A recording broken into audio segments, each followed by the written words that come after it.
Just go out and kill a few beasts.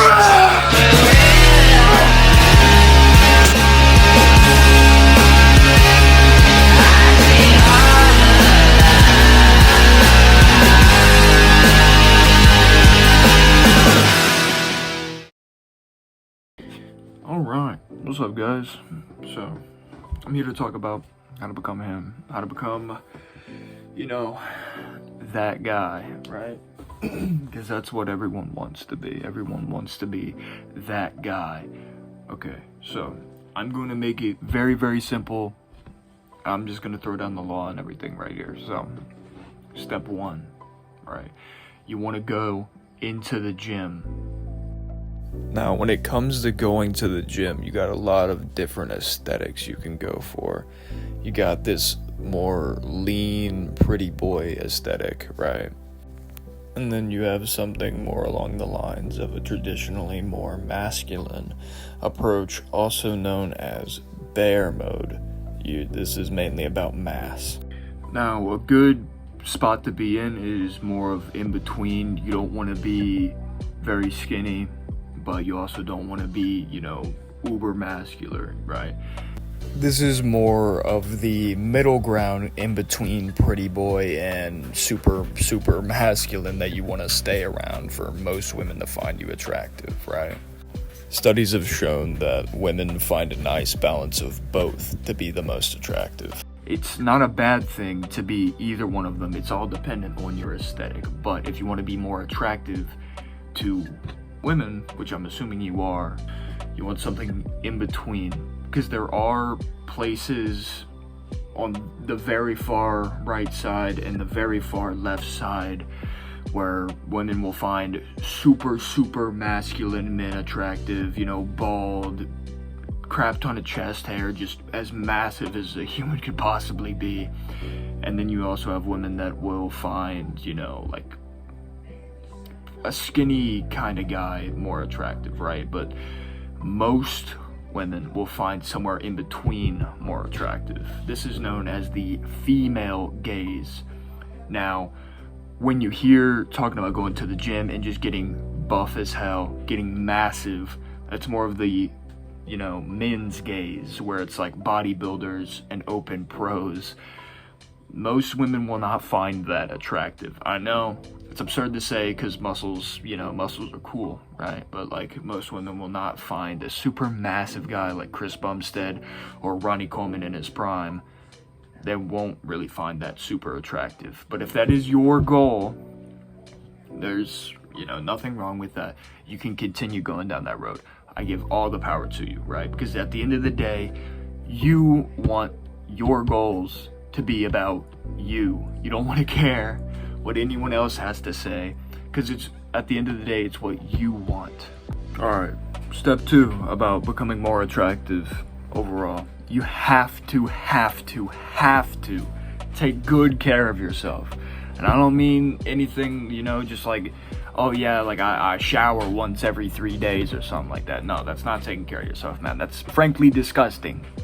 Take a shower right now. If you haven't taken a shower today, go take a shower right now, pause the video, and then come back, okay? I'm disappointed in you. But actually taking care of yourself is getting a good hair and skin routine overall. We're gonna dive into hair and skin routine. And you might think, oh, I don't want a skin routine, I don't want a hair routine, I'm a guy, I shouldn't need that. No, take care of yourself, damn it. You are living in your own body. You don't want to be that disgusting, right? So what I recommend is finding out what skin type you have. There's 3 main ones: oily, dry, and mixed. Oily skin, if you don't wash your skin regularly, it will seem shiny and like greasy, and it'll be kind of like nasty, right? You'll have a lot of acne that way if you don't take care of your skin. Dry skin is the exact opposite. You know, it's prone to crack. It's very dry. It feels rough.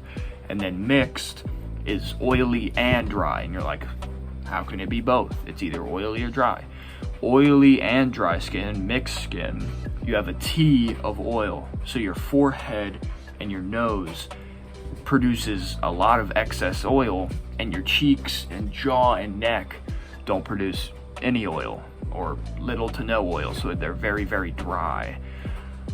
And then you have normal skin, which is just normal. Like, it produces good. You have good genes. Congratulations. These are the kind of guys that seem to have glass skin made out of glass. It is almost always clear, and it almost never breaks out. And to these people, I say, fuck you. No, I'm playing. You can also have glassy skin. It's just going to take a bit more work than somebody that has, normal skin type, right? But, I mean, it's important that you take care of yourself, right? Anybody can look amazing as long as you put in the effort. After you figure out your skin type, you want to get something to clean your skin, obviously, right? Very important that you clean your skin. Because I guarantee you, most of you guys out there have just been like splashing water on your face and calling it a day and then wondering why you've been breaking out, right? No more. I'm here to help you. I got you. What I recommend is, after you find out what skin type you have, you get a cleanser based on your skin type. Because if you get cleanser for oily skin, it might not work for dry skin, right? If you get some for dry skin, it might not work for oily skin. If you get some for mixed skin, Anyway, after you figure out your skin type, you want to get a moisturizing cleanser or a foaming cleanser for your skin type. Very important that it's for your skin type. That's what you need. That's what your skin needs. It's been crying out this entire time, like, please give me some moisture, or please, like, clean me, like, please.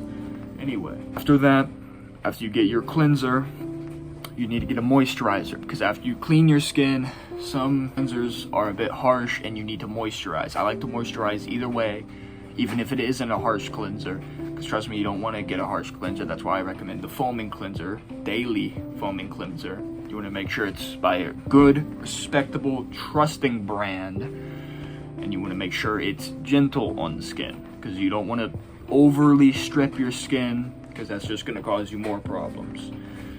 But I recommend getting a daily moisturizer, something with at least SPF 15. Doesn't matter if it's winter, fall, summer, spring.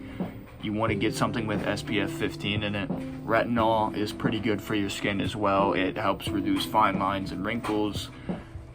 You want to get that, right? Do you get those? It's important that you set up a routine, so you use those daily. You wash your face in the morning after your shower, or in the shower. You wash your face, you get out, pat it dry. Don't rub it. Don't rub it. Just pat your face dry. Then you want to put on your moisturizer and you're ready to go. Simple, very, very cheap, inexpensive, simple.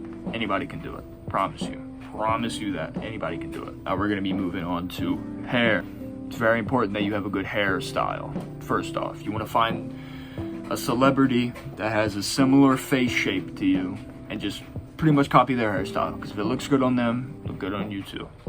So after you do that and you have a nice hairstyle, you don't want to overly cleanse your hair. You don't want to shampoo every day. What I recommend is, if you're already shampooing every day, once a week, you just don't shampoo. Do this for 1 to 2 weeks. You just have that one specific day where you don't shampoo. And then after that, you want to add another day. So you'll have 2 days that you don't shampoo at all, right? And you want to keep doing this until you can go almost an entire week without shampooing your hair. And that's what I recommend. Shampooing your hair once a week should be plenty for most hair types. If you have very thick hair, you will have to shampoo more. If you have thin hair, you might have to shampoo less than once a week. It just depends on your hair type. It's very important that you find out your hair type.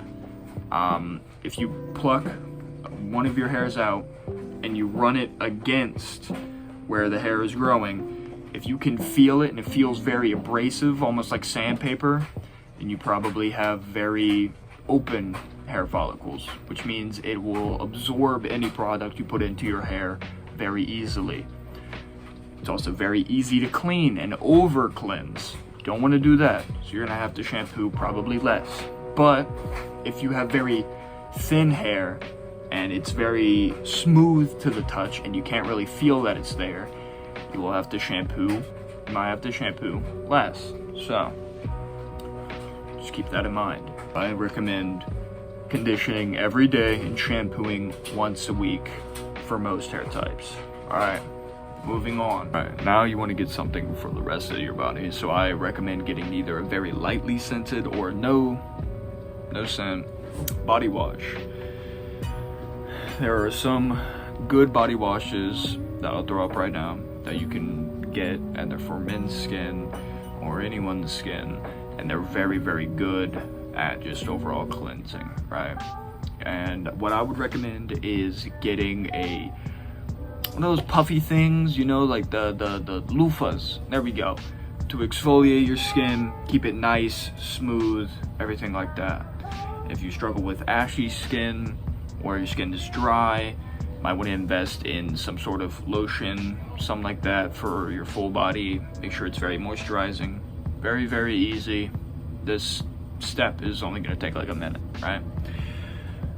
Now that you have that, in order to smell good all the time, because a very, very big part of attraction when it comes to female gaze is your scent. You want to make an impression when you walk into a room.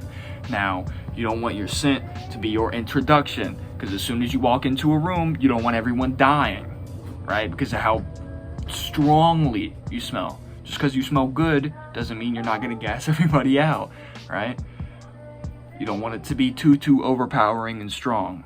So you want to pick up a nice, affordable cologne that you can use forever. You can take multiple, quizzes and tests to see what kind of scent you like. I personally like woody and spicy cologne. That's what I mainly wear, but I have multiple different kinds of cologne when it comes to fresh, spicy, aquatic, stuff like that. I have a very large cologne collection. I've been collecting for about a year or two now.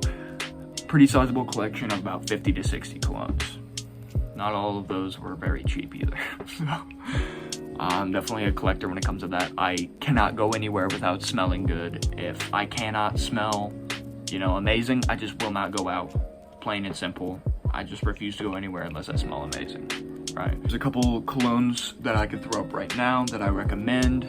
If it's woody, spicy, or fresh and clean, you want to use this as an everyday thing, and there are focal points that you want to put it on your body, right? This is where the veins are closest to the skin, and if you don't know, cologne is activated by heat, body heat. So the hotter you are, the stronger the smell is going to be. So if you put it near the veins, it'll last longer and you'll be able to project it more. The projection is like a bubble around you where the scent is, smellable. So where I recommend putting it is one on each side of the neck, once behind the neck, and then your wrists and your inner elbows, right? Your inner elbows. Those are very, very good spots to put it. Now, I wouldn't recommend putting it on all of those spots. If you're going to put it on spots, I recommend once on the neck, and then maybe once in the chest, and once around your groin region. That's where I put it at least, because I'm very tall. So when I walk past people, I have to make sure my scents are lower so everyone else can smell them. Because if you don't know, I'm like 6'8", 6'9". So when the average person only comes up to like right here to me, and that's the average guy. The average girl is even lower, like way down there, right? So I have to make sure I put it lower so they can smell it as well, right? That's what I recommend, at least. Alright, I fit as much information as I could into one single video as I could, right? If you guys did enjoy, I might make a part 2 to this, going even more in depth with other things that you could do and more along the lines of the extreme, right? But I mean, that's a topic for another day or whatever. But if you guys did enjoy, like, subscribe, and I'll catch you in the next one.